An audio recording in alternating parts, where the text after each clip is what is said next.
고백하시겠습니다.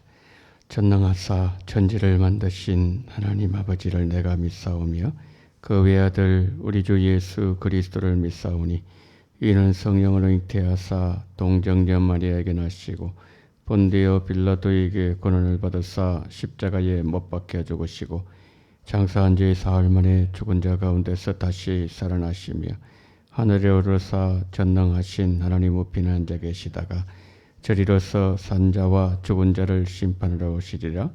성령을 믿사오며 거룩한 공예와 성도가 서로 교통하는 것과 죄를 사하여 주시는 것과 몸이 다시 사는 것과 영원히 사는 것을 믿사옵나이다. 아멘. 찬송가 312장입니다.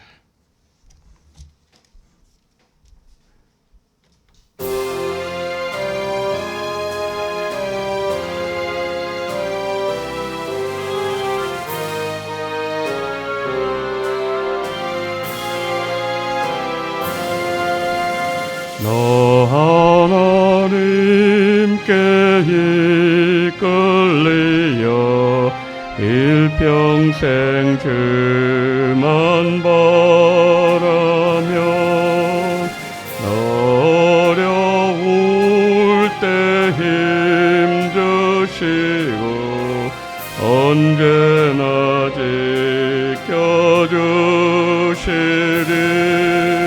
주 크신 사랑 믿는 자 그 반석 위에 서리라. 나 설레는 맘 가다듬고 희망 중 기다리면서 신주의 뜻과 사랑에 만족하여라. 우리를 불러주신 주 마음에서 원하신다. 주 찬양하고 기도하며 내 본분 힘써다라. 주 약속하신 모든 은혜 내게서 이루어지리라. 잠들고 의지하는 자 주께서 기억하시리.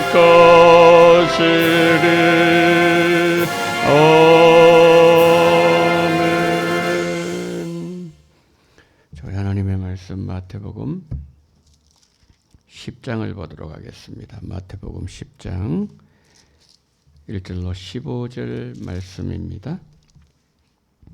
예수께서 그의 12 제자를 부르사 더러운 귀신을 쫓아내며 모든 병과 모든 약한 것을 고치는 권능을 주시니라. 12 사도 이름을 이러하니 베드로라는 시몬을 비롯하여 그의 형제 안드레와 세베대 아들 야고보와 그의 형제 요한, 빌립과 바돌로메, 도마와 세리마테, 알페의 아들 야고보와 다데오, 가나안인 시몬 및 가룟 유다 곧 예수를 반자라. 예수께서 이 12를 보내시며 명하여 이르시되 이방인의 길로도 가지 말고 사마리아인의 고을로도 들어가지 말고 오직 이스라엘 집에 잃어버린 양에게로 가라. 가면서 전파하여 말하되 천국이 가까이 왔다 하고 병든 자를 고치며 죽은 자를 살리며 나병 환자를 깨끗하게 하며 귀신을 쫓아내되 너희가 거저 받았으니 거저 주라. 너희 현대의 금인원이나 동을 가지지 말며 여행을 위하여 배낭이나 두벌 옷이나 신이나 지팡이를 가지지 말라. 이는 일꾼이 자기의 먹는 것을 받는 것이 마땅함이라. 어떤 성이나 마을에 들어가든지 그 중에 합당한 자를 찾아내어 너희가 떠나기까지 거기서 머물라. 또 그 집에 들어가면서 평안하기를 빌라. 그 집이 이에 합당하면 너희 빈 평안이 거기 임할 것이요 만일 합당하지 아니하면 그 평안이 너희에게로 돌아올 것이니라. 누구든지 너희를 영접하지도 아니하고 너희 말을 듣지도 아니하거든 그 집이나 성에서 나가 너희 발에 먼지를 떨으리라. 함께요 내가 진실로 너희에게 이르노니 심판날에 소돔과 고모라 땅이 이 성보다 견디기 쉬우리라. 아멘. 하나님께서 시내산에서 모세를 통해서 이스라엘 백성과 언약을 맺죠. 우리는 그 언약을 시내산 언약 그렇게 부릅니다.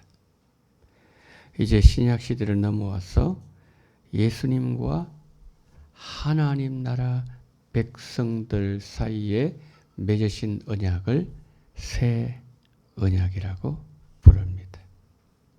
신에선 언약이 있고 난 이후에도 구약에 보면 많은 언약들이 계속되어졌어요. 근데 예수님과 맺으신 이 언약 이후에는 더 이상 언약이 없습니다. 왜 그럴까요? 예수님은 모든 언약을 성취하신 분이시기 때문에 그렇다는 거죠. 이 언약의 기초 위에 하나님 나라가 임한다. 이 복음, 기쁜 소식을 위해서 예수님은 12 제자를 선택하셨어요. 예수님 전하신 이 복음, 이 언약, 새 언약이 최종적인 언약이라면 그 권위에서도 최종적인 권위를 가지는 거죠. 그렇다면 이 기쁜 소식 복음을 전하는 대상자로 12를 불러주셨는데 그럼 그 복음을 전할 때 복음을 효과적으로 전하고 언변력이라든지 설득력이라든지 또 가지고 있는 지식의 수준이라든지 이런 부분에 있어서 탁월한 사람을 선택하는 것은 너무나도 당연한 일이 아니겠습니까? 전하고자 했다면. 그런데 예수님은 누구를 선택하셨는가 하면은 오늘 여기 2절에 보니까 베드로라는 이름이 먼저 나오죠. 그러니까 어부였다는 거죠. 그저 금을 깁고 바다에 금을 던지는 법은 알았지 복음에 대해서는 문외한이었다는 거죠. 세리, 돈만 열심히 세웠지. 열심당원 열심히 독립을 위해서 깃발을 들었지 복음에 대해서는 별 관계가 없는 그 사람들을 통해서 하나님은 일을 하시는 정말 이해할 수 없는 하나님의 복음 전개 방식이라는 거죠. 그런데 더 놀라운 것은 이 복음의 연장선상 위에 우리가 있다는 거예요. 제자들을 부르셨죠. 그런데 제자를 부르셔서 하신 그 언약은 최종적인 언약인데 그들을 통해 하셨는데 이제는 동일한 연장선상 위에 하나님은 우리를 세워주셨다. 그것을 말씀하죠. 그러면서 오늘 본문 1절부터 15절 말씀을 통해서는 이 복음에 대해서 몇 가지를 말씀해요. 첫 번째는 순서입니다. 순서. 예수님 제자들을 보내면서 이런 말씀하죠. 이방인의 땅으로 가지 마라. 사마리아 땅으로도 가지 마라. 유대 땅에서 복음을 전하는 거죠. 이게 여러분 왜 예수님은 이방인의 땅, 사마리아 땅으로 가지 말라고 말씀하셨을까요? 이유는 이거죠. 순서입니다. 순서.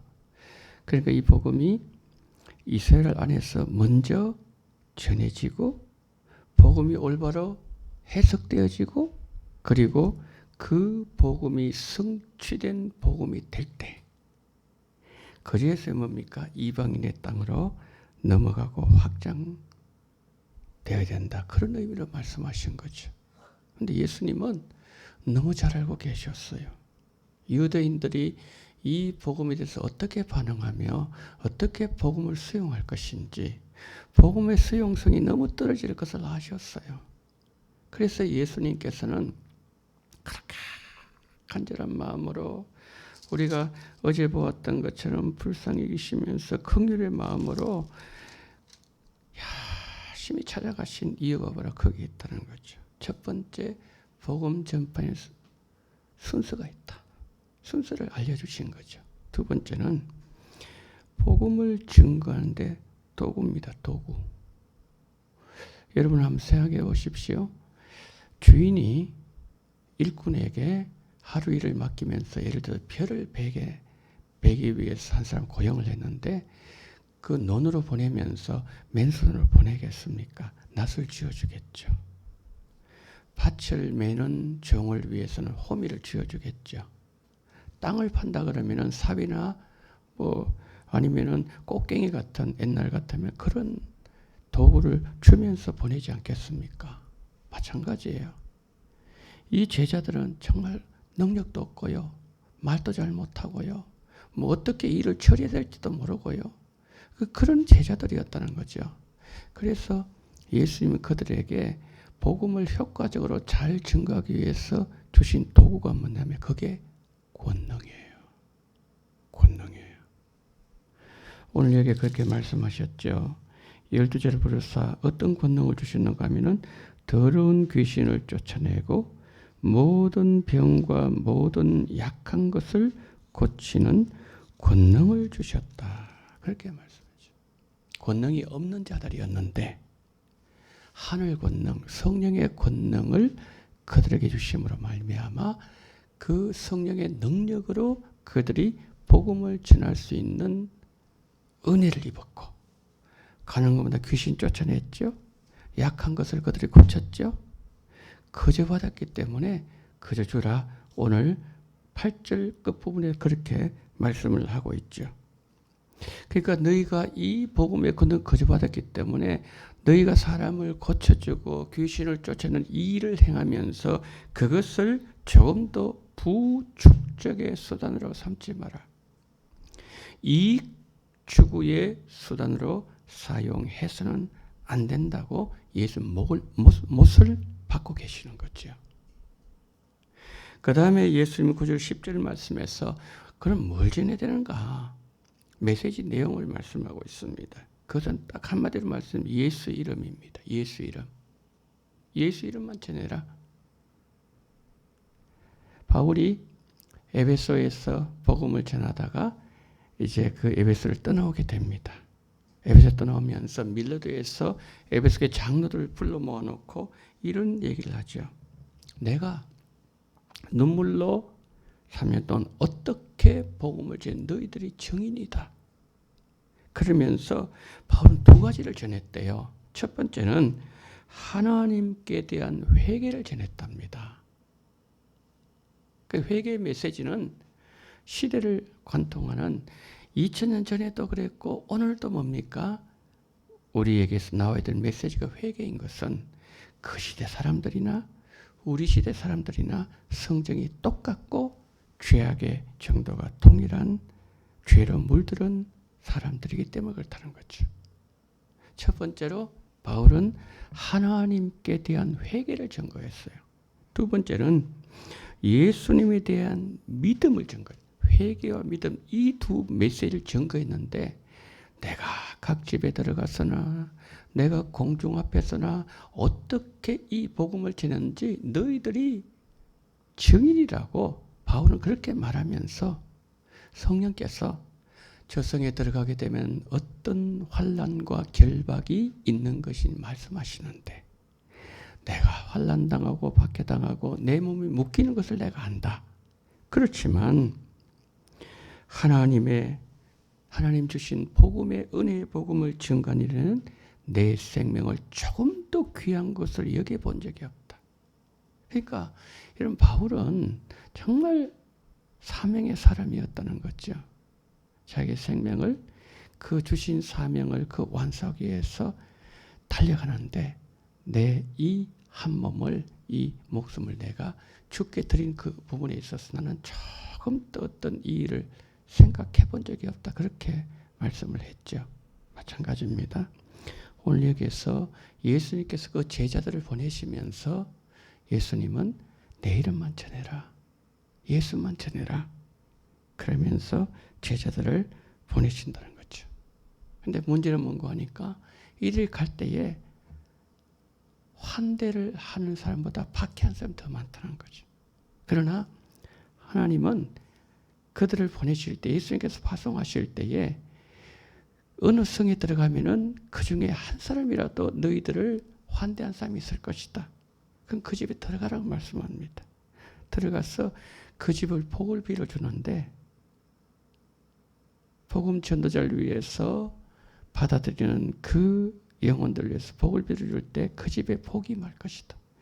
여러분, 그래서 복음을 전하는 사람들, 지난번에 잠깐 말씀드렸는데 요한 3서를 할 때 말씀을 드렸죠.